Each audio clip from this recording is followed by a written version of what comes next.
Je me souviens de l'odeur de la peur. Elle flottait dans l'air comme une menace permanente.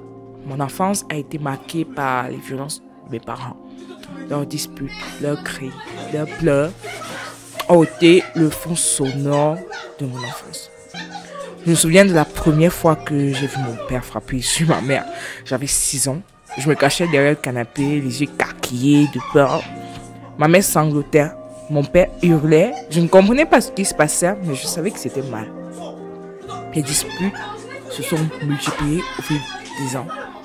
Je me souviens des nuits entières passées à écouter les cris et les pleurs de mes parents.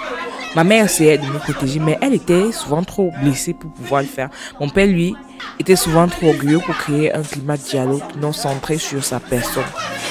Je me sentais seule, abandonnée et responsable de tout ce qui se passait.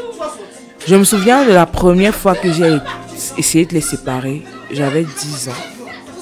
Je me suis jetée entre eux, les bras écartés, et j'ai crié « Arrêtez, arrêtez, arrêtez de vous battre !» Mais ils ne m'ont pas écouté.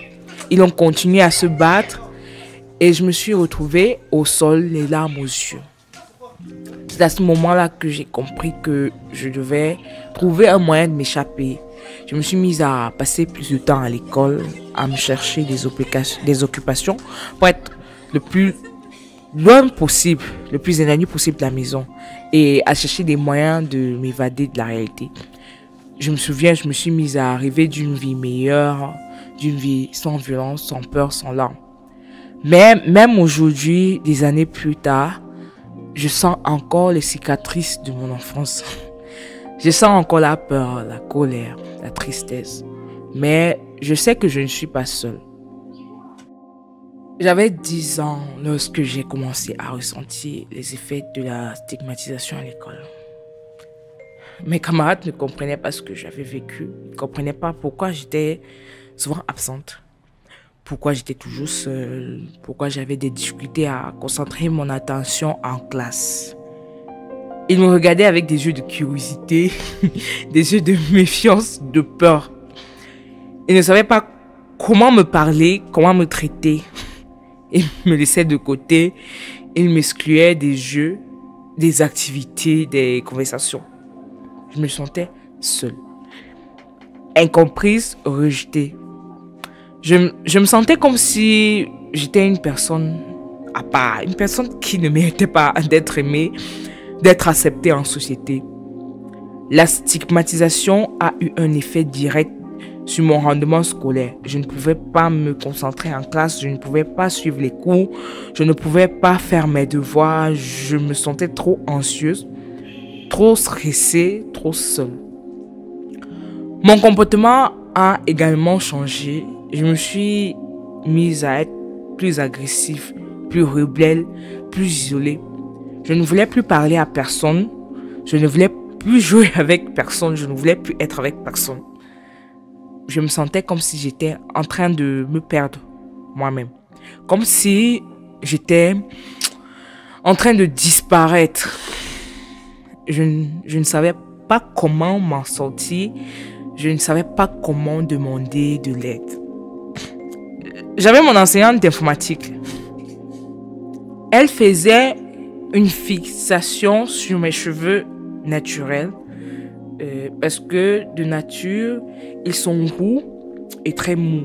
Du coup, en plein milieu de la semaine, je me retrouvais généralement avec les cheveux déjà froissés. Et les camarades profitaient pour se moquer de moi. Avant la fin d'année, je me suis rasée et lorsqu'elle est arrivée en classe pour son cours et a fait le constat, elle a carrément demandé un standing ovation. Ça m'a choquée au plus profond de mon être. Aujourd'hui, je les porte fièrement, mes cheveux. Elle m'aide à m'affirmer et j'accepte que je suis différente. Mais ça n'a pas été facile. Mais un jour, j'ai rencontré une enseignante de sciences et par ailleurs responsable du club volontariat de mon lycée qui a compris ce que je vivais. Elle m'a écouté, elle m'a cru, elle m'a aidé.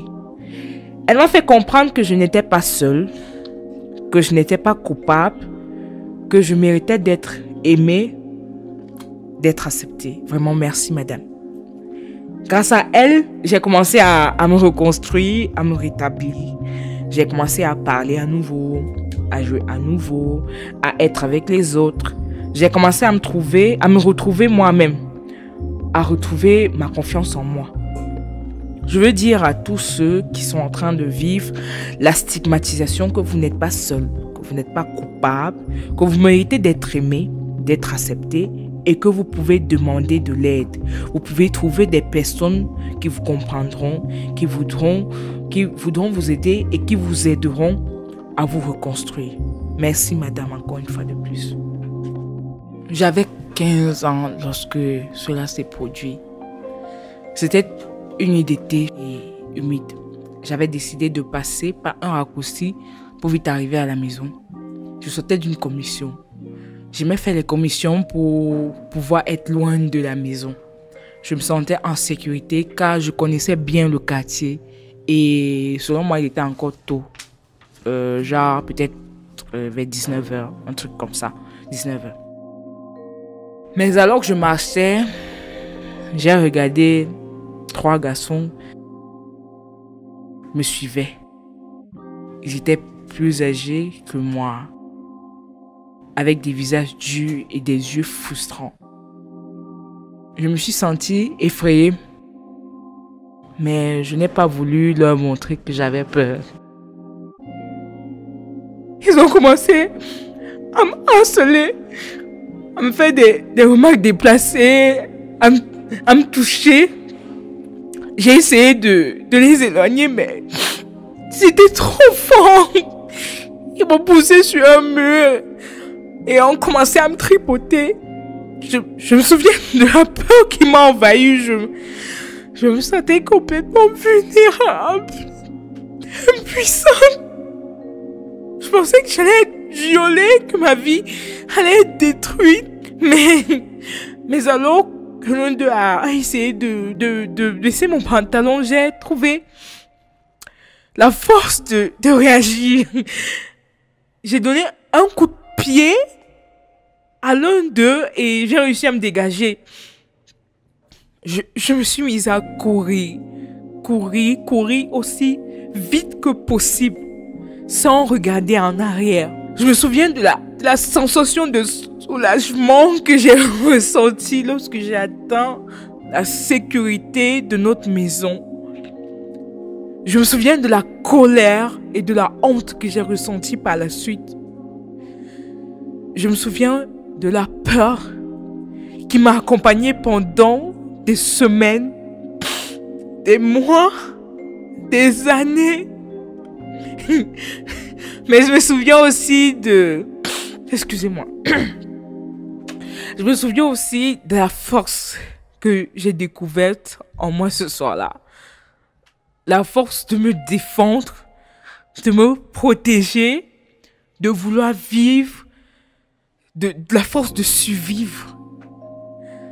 Cette force m'a aidé à traverser les moments difficiles qui ont suivi, à reconstruire ma confiance en moi et à retrouver un sens à ma vie. Je n'ai plus jamais été la même personne après ça, c'est-à-dire faible.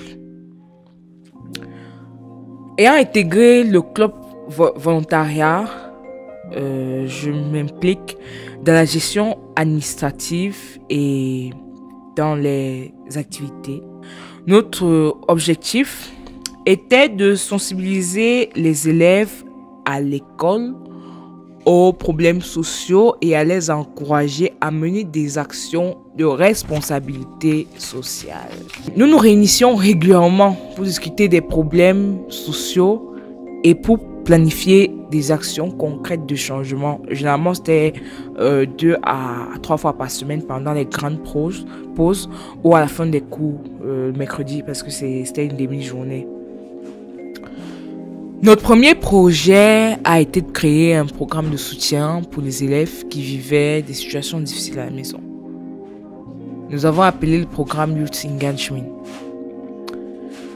Nous avons formé des équipes de volontaires pour visiter les élèves qui avaient besoin d'aide et pour leur offrir un soutien émotionnel et scolaire parce qu'on les aidait avec leurs exercices et tout. Le programme a été un succès immense. Les élèves qui ont participé au programme ont commencé à montrer des améliorations significatives dans leurs résultats scolaires et dans leur bien-être émotionnel. Nous avons également organisé des événements de sensibilisation pour les élèves de l'école.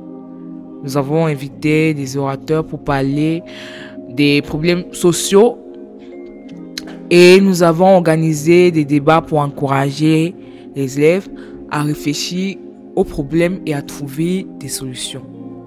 Le club volontariat civique est devenu un mouvement de sensibilisation et de conscientisation à l'école. Nous avons inspiré les élèves à prendre des engagements pour améliorer leur communauté et nous avons créé un environnement où les élèves se sentent soutenus et encouragés à faire une différence et sont mieux épanouis. C'est au travers de ce club que je suis invitée à participer à des ateliers avec des acteurs de la société civile locale et internationale, dont un cadre de la Croix-Rouge camerounaise à cette époque-là. J'ai beaucoup été influencée par les 7 principes fondamentaux de ce mouvement, notamment humanité, impartialité, neutralité, indépendance, volontariat, unité et universalité. Ces principes fondamentaux qui ont énormément impacté sur moi et ont contribué à façonner la personne engagée que je suis aujourd'hui. Une fois sur le terrain, lors des multiples descentes, notamment à travers les programmes de la Croix-Rouge en collaboration avec d'autres sociétés nationales et des organisations internationales, je découvre vraiment une passion au service de la communauté. Je m'engage dès lors à résolument me rendre utile pour la société. Nous avons mené plusieurs actions dans le cadre de la sensibilisation des populations sur les techniques de premier secours, hygiène et salubrité, hygiène menstruelle, sensibilisation sur les violences faites aux femmes.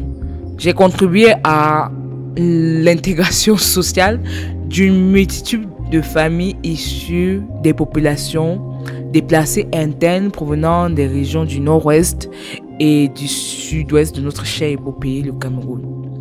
Je me souviens de ce jour comme si c'était hier. J'avais 19 ans déjà et très engagée à servir ma communauté. C'est ce jour-là que j'ai rencontré Francis, un activiste social qui avait déjà une grande expérience sur le terrain. Il était passionné, son amour et son engagement dans la société civile étaient contagieux. Nous nous sommes rencontrés dans un centre communautaire où il organisait des ateliers pour les jeunes. Il m'a parlé de ses projets, de ses rêves et il m'a demandé de me joindre à lui. Au début, j'étais hésitante. Je ne savais pas si j'étais prête à m'engager dans quelque chose de nouveau. Mais Francis m'a convaincue. Il m'a montré que je pouvais faire une différence, que je pouvais continuer à aider les autres. Je me suis joint à Francis et à son équipe et nous avons commencé à travailler ensemble. Nous avons organisé des événements, des campagnes et des projets pour aider les jeunes de notre communauté. Et c'est ainsi que j'ai trouvé mon engagement. J'ai retrouvé mon engagement. J'ai retrouvé quelque chose qui me passionnait, qui me passionne et quelque chose qui me permet de continuer à être au service de ma communauté. Je me suis rendu compte que je n'étais pas seule, que je faisais partie d'une communauté qui souciait des autres et qui voulait faire un changement. Et c'est ainsi que j'ai commencé à avoir l'avenir sur un nouveau jour. Je me suis rendu compte que je pouvais réussir, que je pouvais faire quelque chose de ma vie et que je pouvais aider les autres à faire de même. En tant que députée jeune aujourd'hui, je suis fière de représenter ma communauté et de travailler pour son bien-être. L'un de mes rôles majeurs est de sensibiliser les jeunes à l'importance de la participation citoyenne, sensibiliser contre la stigmatisation en milieu jeune, contre les discours de haine et de les encourager à prendre part au processus démocratique. Je me souviens du jour où j'ai décidé de me lancer dans l'engagement social. J'étais déjà convaincue que les jeunes devaient avoir une voix dans la société. J'avais commencé à m'impliquer dans des actions de sensibilisation sur le terrain, en participant à des débats, des conférences et des ateliers pour les jeunes. Aujourd'hui, je suis un modèle pour ma communauté et je suis fière de rassembler les jeunes pour façonner leur opinion et les encourager à prendre part au processus démocratique.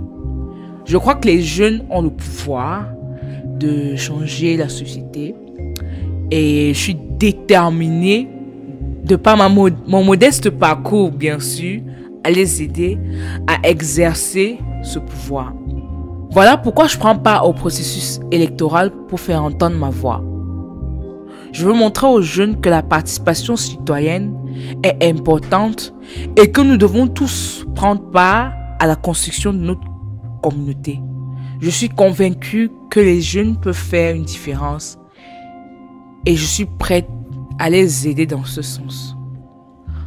Ensemble, nous pouvons créer un avenir meilleur et plus durable pour notre communauté, riche en diversité culturelle, suffisamment inclusive, qui prend en compte les minorités ou disparités sociales. Je suis fière de ce que nous avons accompli et je suis convaincue que les actions que nous avons prises auront un impact positif, durable sur la vie des jeunes à jamais. Je me nomme Belek Aïroumé Marie-Ange, députée jeune à l'Assemblée nationale du Cameroun pour l'année 2024, 7e mandature. Voilà mon histoire. Si je puis le faire, vous le pouvez aussi. Je vous aime. Les names, ils étaient premiers dans leur classe pour faire la fierté de leurs parents. Cette histoire tourne mal, tout à coup il devient violent. Chez les enfants c'est plus marrant quand leur mère s'enfuit en pleurant. C'est encore à cause des dos qui s'iront chez les grands-parents. C'est encore à cause des dos qui grandiront sans leurs deux parents. Maman, maman. Aïe oh, papa, laissez-les, son maman. Aïe oh, papa aussi dit pas, fais maman. Aïe oh, papa, laissez-les, son maman. Aïe oh, papa aussi dit pas, fais maman. C'est l'histoire d'un inconnu qui passe à côté de toi. C'est mon histoire que je raconte, moi aussi je suis comme toi. C'est l'histoire d'un inconnu qui passe à côté de toi. C'est mon histoire que je raconte, moi aussi je suis comme toi. Aïe oh, papa, laissez-les, son maman. Aïe oh, papa aussi dit pas, fais maman. Aïe oh, papa, laissez-les, son maman. Aïe oh, papa aussi dit pas, fais maman. Moi je prends celui-ci, et moi je prends celui-là. Les enfants sont séparés, divisés et éloignés. Le plus petit là d'Amawa, le plus grand à Douala. Tong deviendra papa, ta deviendra maman. Un comprend la situation, l'autre rêve de réconciliation. Un accepte la soumission, l'autre fait sa rébellion. Qui a tort, qui a commencé aujourd'hui, qui en souffre. Qui a tort, qui a commencé aujourd'hui, qui en souffre. Maman, maman. Aïe oh, papa, laissez-les, son maman. Aïe oh, papa aussi dit pas, fais maman. Aïe oh, papa, laissez-les, son maman. Aïe oh, papa aussi dit pas, fais maman. C'est l'histoire d'un inconnu qui passe à côté de toi. C'est mon histoire que je raconte, moi aussi je suis comme toi. C'est l'histoire d'un inconnu qui passe à côté de toi. C'est mon histoire que je raconte, moi aussi je suis comme toi. Aïe oh, papa, laissez-les, son maman. Aïe oh, papa aussi dit pas, fais maman. Aïe oh, papa, laissez-les, son maman. Aïe oh, papa aussi dit pas, fais maman. Yesh.